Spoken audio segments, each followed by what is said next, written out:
This one I talk all the time about. If you're in my Facebook group, you know it. I'm always recommending this book. Do you want to read more and feel good about what you're reading, but struggle with time and finding clean books? If so, you're in the right place. Hey, I'm Cassidy, a wife, mom, and a lifelong reader whose faith shapes what I read. I learned how to make time for books and choose ones that align with my values. If you're ready for clean books you don't have to second guess and simple reading tips that fit real life, cozy up and let's make reading fun again. Before we jump in, I just want to remind you that my spring reading challenge is happening right now inside the Cozy Escape Book Club. So if you've been struggling with finding time or staying focused, or you just really want to finish more books, this is your sign. Come join us. We're reading together, we're staying motivated, and actually making reading happen again. So I used to be the reader who only picked up romance. That was my thing. I mean, if we're being honest, it's still my thing. I still really love romance. But I've hit this point where I finished a book and just thought I wanted something a little deeper. And not that romance doesn't have depth in it, but there's something about books with no romance in it that brings out even more character development in a deeper and like a meaningful way. And I just wanted something that didn't revolve around a relationship every single chapter. And the ones without romance are ones that usually can stay with me longer. And I'm sure you're the same way. You are always asking me for books without romance. So today I'm going to be walking you through 10 Christian fiction books without romance that I think you're going to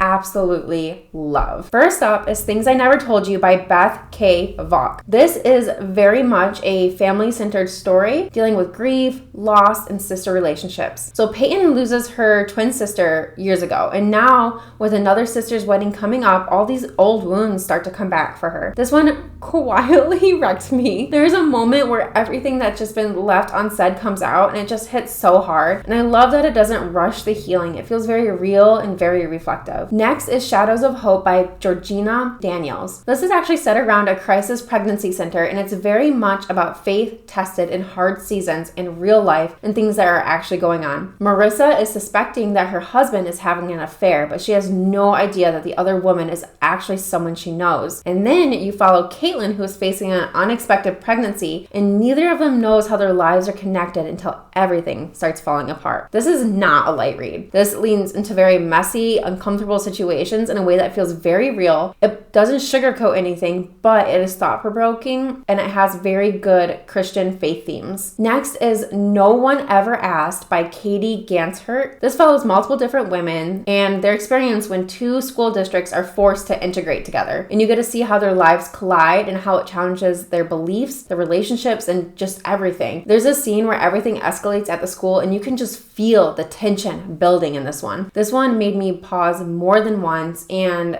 it is an amazing book without romance that has so much depth and will stay with you afterwards. Another favorite on my list is Grace in Strange Disguise by Christine Dillon. This one is very heavy. It follows Esther, who instead of planning her wedding is facing cancer, and it completely shakes her faith. And what I loved about this is how honest it is. It really wrestles with the idea of following God when life doesn't go the way you expected. It really stays with you and you will cry, but it is a fantastic read. Another one is Someday Home by Laureen Snelling. This one is about three women in a later stage of life who end up living together after going through major life changes. And I just love this one because you don't see a lot of books focused on this stage of life. It felt like sitting in a cozy living room with like real women. It's slower paced, but in a really good way. If you really love character-driven stories, you'll love this one. Next up is More Than We Remember by Christina Susan Nelson. This one connects three women after a tragic accident, and as their stories unfold, secrets and past wounds start coming to light. There's a moment like when everything shifts and I did not expect it. It has emotional depth, but also like this a little bit of mystery, which I like. This one I talk all of the time about. If you're in my Facebook group, you know it. I'm always recommending this book. It's This Present Darkness by Frank E. Peretti. This is a Christian thriller focused on spiritual warfare, and this one lit a fire in me. I have reread it multiple times and I absolutely love it so much. It's like this almost look into what could be happening spiritually alongside you every day, and it really changes you how you think about prayer. I consider this a must-read classic. Go read it if you've never done it. I know it's kind kind of like a thriller, but his depiction of spiritual warfare is so powerful. And I promise you, if you read it, you're gonna leave changed in your prayer life. Next is Brink of Death by Bradley Collins. This one's a mystery thriller, which I thought was super fun. It's about a woman who is murdered and her daughter is the only witness, and the story just builds from there. I don't want to ruin anything. Things start clicking together, and it's something you just can't put down, and you'll be up way too late reading it. Another classic, in my opinion, is The Last Sin Eater by Francine Rivers. This one is set in the Appalachian Mountains, and it follows a girl who believes a mysterious sin eater can take away her guilt. This one really stays with you, and like it has these themes of forgiveness, and it just really clicks, and it's so powerful. It's a fantastic story. And the last one I'll share today is Sensible Shoes by Sharon Garlow Brown. Can I even mention a no romance list without mentioning this book? This one follows 4 women at a spiritual retreat, each dealing with their own struggles, and this one just really slows you down. There were so many moments where you want to pause and reflect and really think about what you just read. It's very faith-filled in a quiet way, and a really special read that really sits with you. So if you've been craving something deeper in your reading life, these Christian fiction books are such a good place to start. They're meaningful, they're thought-provoking, and honestly just stick with you so long after you close the book. And if you want even more recommendations, I actually have a full blog post with 20 recommendations on there, so you can go check that out in the show notes. Hey friend, if you loved today's episode, take 30 seconds to join our free Facebook community of over 30,000 women at fruitfulreader.com/group and connect with readers who just want to read more without worrying about what they'll run into. And if you haven't yet, leave a quick review on Apple Podcasts. It truly helps other readers find the show. Now go pick something off that TBR or add 3 more. I won't judge. I'll see you next week. Happy reading.